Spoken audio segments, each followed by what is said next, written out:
It's day 2 of CSM. How's everybody feeling? Really good. Really good? Okay. Yes, You very still good. look like you have a lot of energy. Yeah, we're not doing too bad. Yeah. All right, good. Did you get caffeinated this morning? We did. Good. And at lunch. Yes. And at lunch? Yeah. Me too. How So about that? Yes, Right. so we have 2 caffeinated beverages in us. Very good. Well, just to say thank you to US Physical Therapy for letting us hang out at their booth today. We appreciate you. Also, if you need CEUs, please head over to MedBridge and use your promo code through PTA Plus, which is PTA Plus. You can also find information about the promo code at ptapluspodcast.com. Our guests today, 2 guests, are creating new pathways in physical therapist assistant education, and I met them yesterday at the PTA Town Hall. This is networking in action. So I'm so happy that I ran into you and you described to us some of the really cool things that you're doing in physical therapist assistant education, and that's what we're going to talk about today. So with us we have Kelly Terry and also Adelle Nicholas. Yes? All right. Yes. Well, welcome to the show. I appreciate you coming on. Thanks for having us. Absolutely. Okay, we're going to jump right in. Okay. What made you realize that the PTA program that you work in, or PTA education in general, needed a change? Well, we were sitting there and we thought about how different professions have expanded their offerings. For example, nursing has different pathways and different modes to create their educational process. So we wanted to bring that to PTA education. So that's kind of what brought us to what type of pathway options could we add to our program to make it more marketable, but also just moving forward with the different technology that has come to education in general. Yeah. So if you don't mind, can you give us a super quick rundown of this new? So this is like the Cliff's Notes version, right? Yeah. So you're Right, gonna yes, yep. Yeah. So what are you doing? What's so different about it? Well, what we are going to be doing, we have submitted to CAPTI to make this change to our program. So we're going to be offering what we call a decelerated pathway as part of the plan, where students, instead of taking a year to complete our program courses, they'll be able to take 2 years to complete that. And we're targeting the working student. So students who are working could still be able to keep their jobs and take this decelerated pathway option and still be able to become a PTA, taking a little longer, but being able to keep their job while doing so. So that's kind of what the decelerated pathway option will allow for. A second part is that we are going to be doing some checkoffs. The students' lab practical checkoffs will be able to be completed by clinicians in the clinic instead of by just program faculty.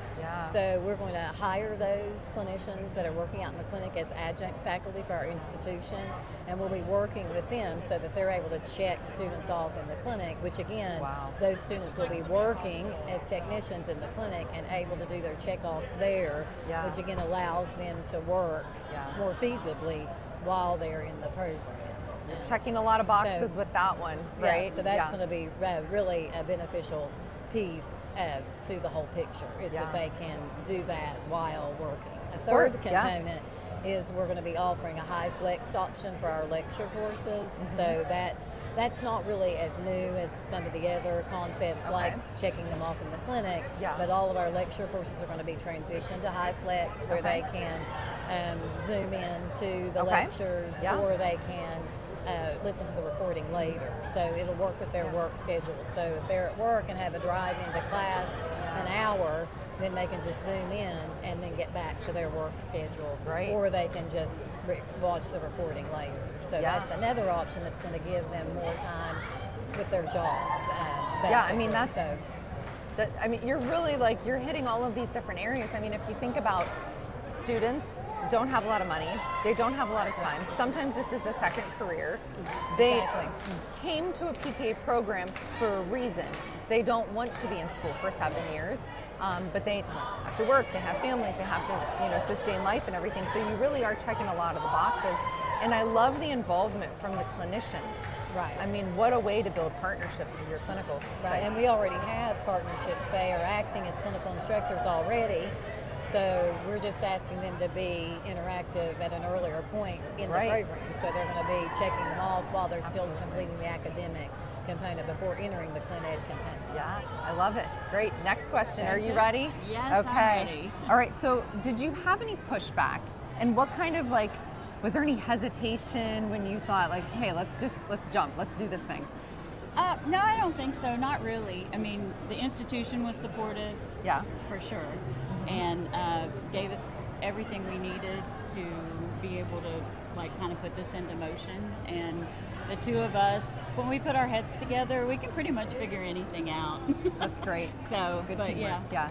Did you ever have any moments though where you were like, I don't know, like what did we get ourselves into? Oh yeah. Because you had to go through CAPTE for this. You can't just make this kind of a change. Yeah. So No, anybody no. who's listening Yeah. that is not familiar with the educational space, like you can't just do whatever you want in your program, despite what some people think. Oh yeah.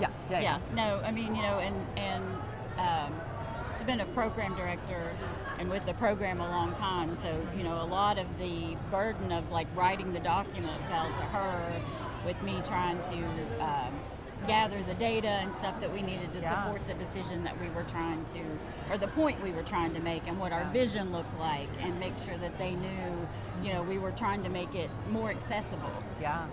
Make our career more accessible. To everybody. Absolutely, yeah, accessible to everybody, including the student, right? Student first. Okay, so have you, or what do you hope to see as a benefit or an outcome by doing these types of changes?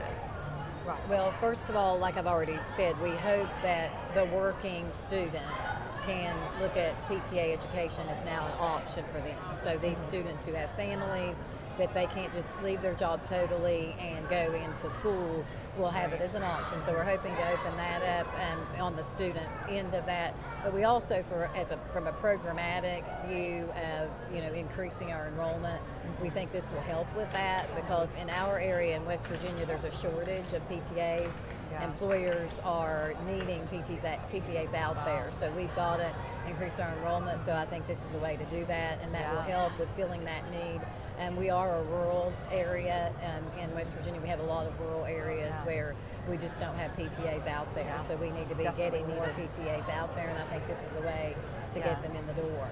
Yeah, absolutely. Rural access, it's a big deal right now. So if more PTA you can switch back with however you want, whatever, or if you don't want to answer, just give it back. I mean, you can always do that too. So if more PTA programs adopted innovative ways and pathways like this, how do you think the future of our profession could be impacted? I mean, I think it's only positive. I think it can only be positively affected. We're not the only rural state, for sure. Right. And, I think I'm from one of the rural counties, and, I make a lot of the clinical visits. We split those when the students are out on Clin Ed. We split those, and, the clinics that are in those rural areas,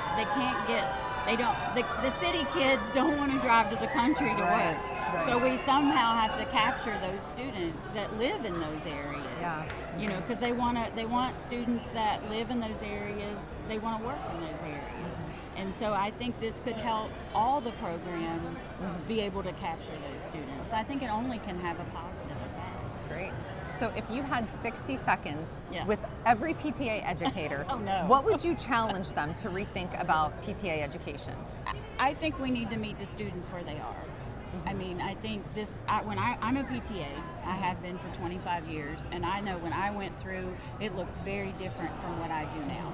Yeah. And so I think that there is a mindset that this is the way we've always done things, and I think that it's very important that we get away from that at this point. And I think that the main thing is we meet students where they are, and now we're trying to meet the working student.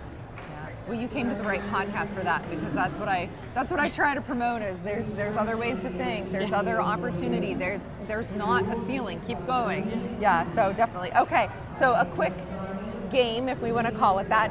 What's one thing that PTA education should keep?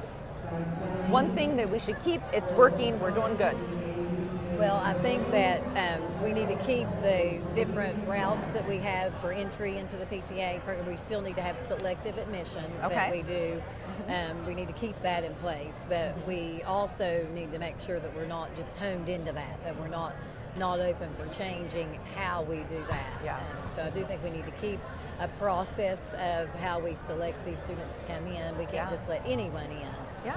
But I think we need to open it up, but still keep that selective type of process of what type of students are we letting go through the programs. Okay. Great. So I think we need to keep that, and definitely keep the clinical education component very strong, so that we keep that kind of set up the structure that it is, where we're sending them out. The CIs are actively involved in their educational process. We need to keep that as a grounded part of PTA education. Yeah, great. You next? No, you don't want this one? Okay. All right. So what are we gonna pitch? What's one thing that PTA education needs to get rid of? That's a tough one, because I've been a PTA educator for so long and I love it so much. I think it's so great. We're always looking for better ways. Right. So I think PTA education has done a good job of moving forward with the time. Yeah. So I'm just not sure. I think that we're getting rid of we're going to never do anything online. So I think we need to get rid of the thought process of we're always going to have our students face to face. We need to be open to allowing them to do some things, remotely.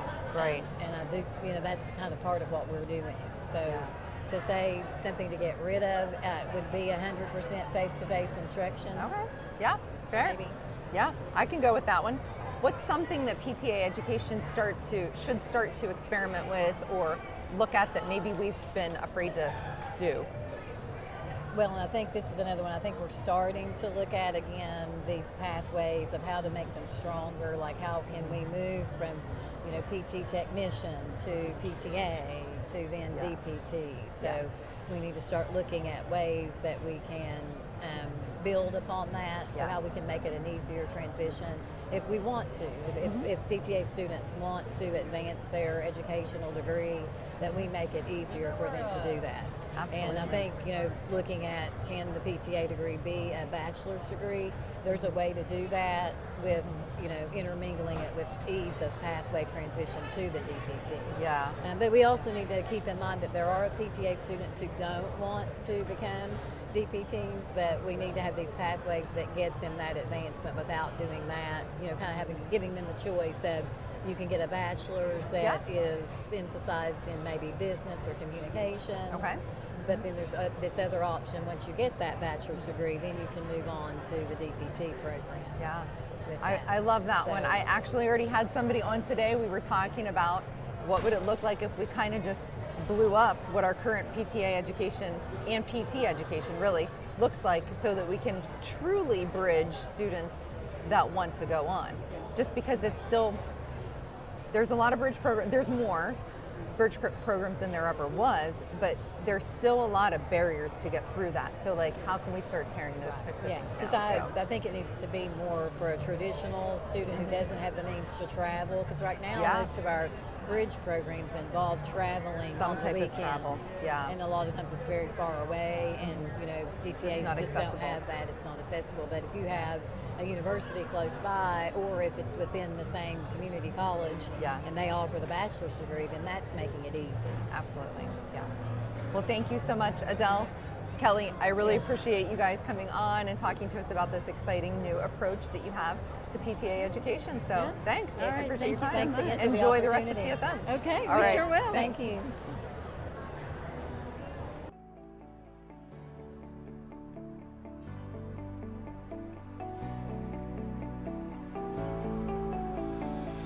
Thanks for listening to PTA Plus, the podcast for PTAs by PTAs. Subscribe, follow us on social, and share the show. Elevate yourself. This show is for educational purposes only. No clinical decision making should be made from its content. See you next time.